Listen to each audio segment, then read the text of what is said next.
Hello mga mi, it's Saturday, it's general cleaning day. Siyempre, punta tayo sa school ngayon kasi general cleaning ng mga room na hawak ko ngayon. So ayan, pupunta muna ako dito sa isang rakaterang babae na to. Ayan, manghihiram muna ako ng brush kasi ma-brushin ko yung mat nila Ma'am Christine. So ayan, hinahanap ko, di ba nanggugulo ako sa kanya. O ayan, busy-busy siya, di ba? O shoutout kay Ate Bea dyan. O, tapos, punta na tayo sa room ni Ma'am Christine. O, diba? Lilinisin muna natin yung mat na yan. Kailangan natin brushin araw-araw. Tatanggalin na muna natin isa-isa yan. Siyempre, paano mababrush kung hindi natin tatanggalin sa floor? So, diba?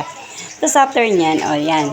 Babrushin na natin siya. O, diba? May mga tao sa likod ko. Nag-practice yan ng mga volleyball. So, kailangan nila mag-exercise to the max.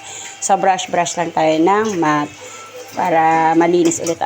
Para pagka Monday, paggamit ng mga kinder, fresh na ulit. Sa pagkatapos natin linisin ay ayan, itatayo natin para tumulo siya at matuyo-tuyo siya.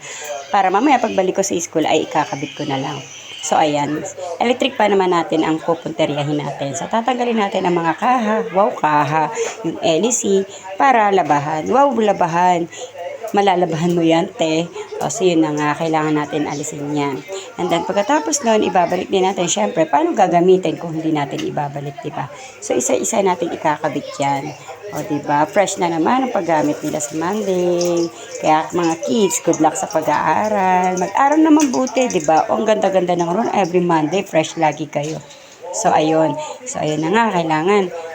Pagkatapos nun, magwawalis-walis naman tayo para matanggal ang mga anik-anik, hindi pala, mga ali-alikabok, dumi at mga naiipon. Yan. So, kailangan natin walisin pati ilalim, hihilain ng mga upuan, mga desk, para pati ilalim talaga makuha yung mga dumi-dumi.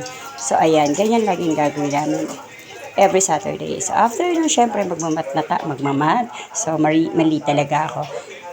After ng walis, magmamap na ako. So, kailangan natin mapin yan na merong zone rocks para ma-sanitize ulit siya. Weekly natin sinasanitize siya. Siyempre, pagkatapos magpupunas-punas naman tayo ng bintana para matanggal naman yung labo-labo ng jealousy.